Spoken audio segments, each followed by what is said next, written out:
Et le Moyen-Orient est donc en pleine ébullition, qu'on parle de l'Égypte, de la Jordanie ou alors de l'Iran, sur tous les plans des protestations populaires. On ne sait pas partout comment elles vont se terminer et nous recevons aujourd'hui l'ambassadeur de France en Israël, Christophe Bigot, pour nous aider à éclaircir un petit peu la situation et surtout connaître les réponses de la diplomatie française à ces différentes crises. Christophe Bigot, bonjour. Bonjour Myriam et bonjour à tous les spectateurs. Alors le monde arabe, on le disait, qui traverse une très grave crise, la population qui manifeste à grands cris pour sa liberté et la diplomatie qui parfois peine à prendre position. On a l'impression que ce n'est pas un moment facile pour la diplomatie. Je crois qu'il faut être honnête, personne n'avait prévu un tel bouleversement, ni les universitaires, ni les services de renseignement, ni les diplomates. Mais ce bouleversement, on va le voir, est porteur certes, bien sûr, de risques. Il y a des risques élevés. Mais il y a aussi, quand on regarde ce qui s'est passé sur la place Tahrir, une formidable aspiration à un monde nouveau, à des changements très importants. Il y avait ces frustrations économiques, il y avait ces frustrations sociales, politiques, on les connaissait dans l'ensemble de la région. Et là, il s'est passé quelque chose, effectivement, que personne n'avait prévu, en Tunisie, puis en Égypte. Et il faut que nous nous adaptions à cette nouvelle réalité et il faut que nous sentions les opportunités que cette nouvelle réalité offre, je dirais, non seulement à la région, mais à l'ensemble du monde.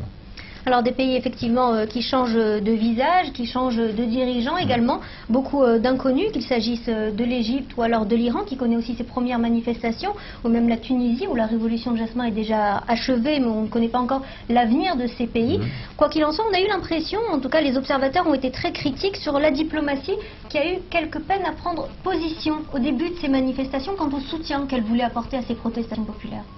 Je crois que la diplomatie elle est face à des enjeux qui sont assez simples. On ne peut pas être indifférent face à ces bouleversements. D'abord parce que ceux qui manifestent portent nos valeurs, les valeurs de liberté, les valeurs de démocratie. En même temps, ce sont des pays souverains et donc il ne peut pas y avoir d'ingérence, surtout de la part de pays comme la France qui ont leur passé colonial. Donc il faut entre l'absence d'indifférence et l'absence d'ingérence trouver la voie qui est une voie d'encouragement, qui est une voie qui entend favoriser des réformes, mais des réformes dans l'ordre, dans le respect à la fois des valeurs démocratiques et des valeurs de sécurité, des valeurs de paix. Alors effectivement, mais même après la démission de certains de ces dirigeants, comme Zinedine Ben Ali ou Hosni Moubarak, il y a beaucoup de dossiers qui restent très problématiques, notamment les avoirs et la fortune de ces dirigeants. Et la presse a été très critique sur la gestion de l'Union européenne, notamment pour ces avoirs. Il y a ceux de Zinedine Ben Ali qui ont été gelés, pas ceux de Hosni Moubarak. On a eu l'impression qu'il y a eu deux poids, deux mesures en fonction des dirigeants. C'est pas en fonction des dirigeants. C'est en fonction des demandes qui sont faites par les nouvelles autorités tunisiennes et les nouvelles autorités égyptiennes. La saisie des avoirs, ça se fait sur la base d'éléments qui sont présentés par ces gouvernements, sur la base de preuves, de documents et sur la base de demandes. Pour l'instant, il n'y a pas eu de demande des nouvelles autorités égyptiennes concernant Hosni Moubarak et sa famille. Ce qui signifie que l'Europe, l'Union européenne ou encore la France ne prendra aucune mesure financière contre ces dirigeants tant qu'il n'y a pas de demande explicite en la matière. Ces mesures, elles ne peuvent pas se faire de manière arbitraire. Encore une fois, elles doivent se faire dans le cadre de la loi et donc sur la base de demandes ou qu'elles soient judiciaires ou qu'elles soient gouvernementales. Pour l'instant, ce n'est pas le cas. Et pour la Côte d'Ivoire, par exemple, on sait que beaucoup de comptes de Laurent Gbagbo ont été gelés. Et cette fois-ci, ça a été une décision de la France et de plusieurs pays européens. La Côte d'Ivoire, c'est un cas différent, donc qui est un cas qui a été traité, non pas, je dirais, de manière pacifique, démocratique, par le peuple, mais c'est une affaire où il y a, comme on le sait, un très lourd contentieux électoral. Il y a eu des décisions prises par les Nations Unies, par le Conseil de sécurité, qui ont mis en place effectivement un certain nombre de sanctions parce que M. Laurent Gbagbo n'a pas respecté la volonté du peuple ivoirien. Alors dans un cas, Laurent Gbagbo qui ne respecte pas les résultats des élections, dans l'autre, des dirigeants qui ne respectent pas le droit du peuple, qu'est-ce qui va déterminer l'intervention ou pas plus appuyée de la communauté internationale? Enfin, je vois comme une différence. M. Ben Ali et M. Moubarak ont pris la décision de quitter le pouvoir. Et je pense que ces deux décisions ont très largement contribué et vont très largement contribuer à favoriser un processus démocratique aussi bien en Tunisie qu'en Égypte. Malheureusement, encore une fois, en Côte d'Ivoire, on en est loin. Et donc il assure aussi peut-être une espèce de protection de ces dirigeants qui ont renoncé au pouvoir. Non, je ne dirais pas cela. Je dirais simplement qu'ils ont pris la bonne décision, pas forcément toujours avec le meilleur timing. Peut-être qu'on aurait pu attendre ces décisions plus tôt de leur part, mais ils l'ont prise, cette décision. Ils ont ainsi levé une très sérieuse hypothèque sur la stabilité de leur pays. Donc, maintenant la page est tournée. Maintenant, ce qu'il faut faire avec la Tunisie comme avec l'Égypte, c'est les aider pour faire en sorte que les réformes aient lieu, que la démocratie avance et que les élections se tiennent de la manière la plus transparente possible. Tout cela ne va pas de soi, tout cela est difficile, c'est un long processus et je sais que ce processus évidemment comporte des risques. Mais je pense que ce processus doit être engagé. Alors effectivement, on va justement revenir à la situation en Égypte. Vous avez dû suivre les derniers développements. Il y a notamment un parti islamiste qui inquiète beaucoup en Israël. Il s'agit des frères musulmans. Les frères musulmans qui jusqu'alors avaient décidé de se placer hors de l'arène politique pour les prochaines élections et qui ce matin changent d'avis, annoncent qu'ils feront bien partie du prochain scrutin, qu'ils aligneront donc leur formation en bon ordre pour participer aux législatives. Qu'est-ce que cela vous inspire, leur participation ? On ne peut pas vouloir la démocratie et refuser à certaines parties de la population de participer au scrutin. En revanche, ce que je vois, moi, c'est dans cette révolution qui s'est déroulée place Tahrir, il n'y avait pas de slogan anti-américain, pas de slogan anti-israélien, il n'y avait pas de slogan islamiste. Ceux qui ont mené cette révolution, c'est la classe moyenne, ce sont des gens éduqués, ce sont des gens qui se sont mobilisés grâce à Twitter, grâce à Facebook. Donc une facette du pays qu'on ne connaissait pas est très différente, à vrai dire, de l'esprit des frères musulmans. Donc je crois qu'il faut aussi faire confiance à ceux qui ont manifesté, à cette Égypte-là, cette nouvelle Égypte.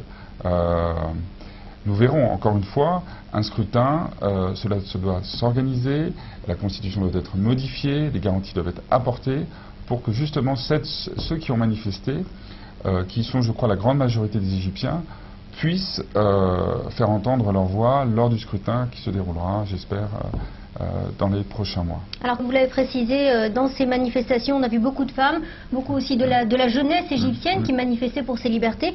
On a vu toutefois, on a réussi à avoir quelques vidéos de nos reporters sur place, de slogans antisémites, de quelques tags, etc., qui sont restés, je dois vous l'avouer, pas très fréquents, bien heureusement donc en Égypte.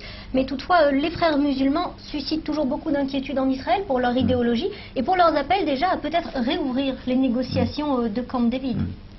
Je crois qu'un des éléments clés, je crois que toute la communauté internationale l'a dit, l'a répété, c'est le respect par l'Égypte des engagements qui ont été pris dans le cadre de l'accord de paix avec Israël.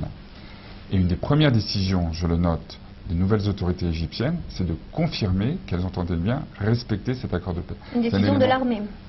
Des nouvelles autorités. Effectivement, aujourd'hui, les nouvelles autorités, c'est l'armée, c'est le conseil de l'armée. Donc ça, c'est très important parce que nous connaissons les inquiétudes israéliennes, qui ne sont pas d'ailleurs seulement les inquiétudes d'Israël, qui sont les inquiétudes de l'ensemble de la région.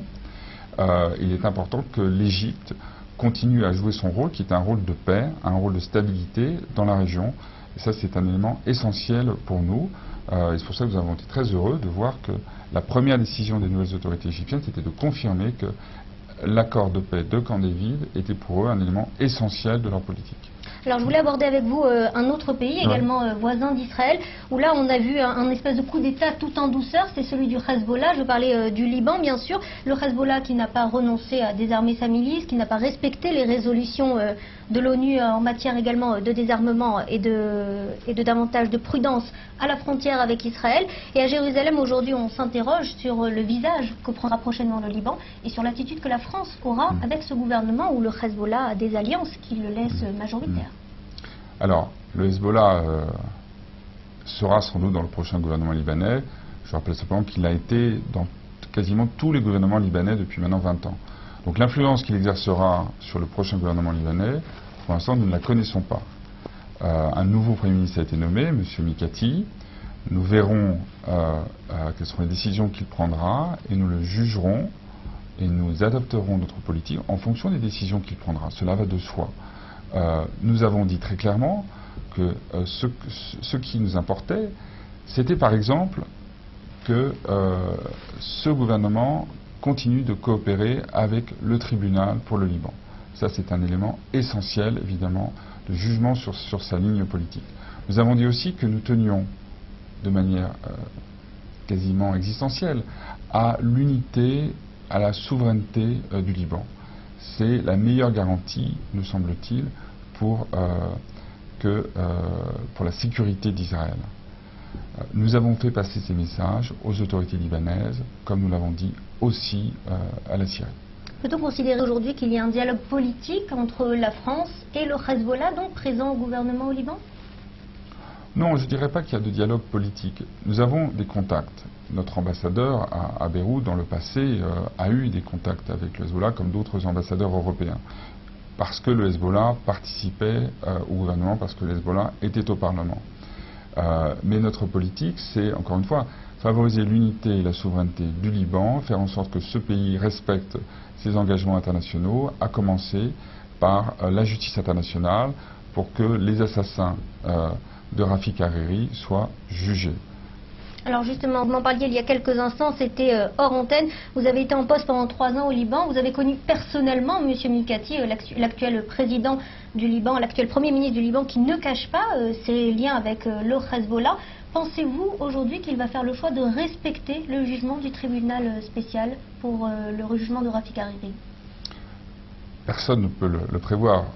On sait quelles sont nos exigences, nos demandes. Maintenant, Najim Mikati est quelqu'un qui s'est fait par lui-même, quelqu'un qui a une fortune considérable, quelqu'un qui est une personnalité importante du monde sunnite, quelqu'un qui a des liens avec la Syrie comme aussi avec l'Arabie Saoudite. Donc, nous verrons. Mais ce qui est clair, c'est qu'il a une capacité personnelle, il a des alliances. Je rappelle qu'il était jusqu'il y a peu de temps l'allié aussi de Saad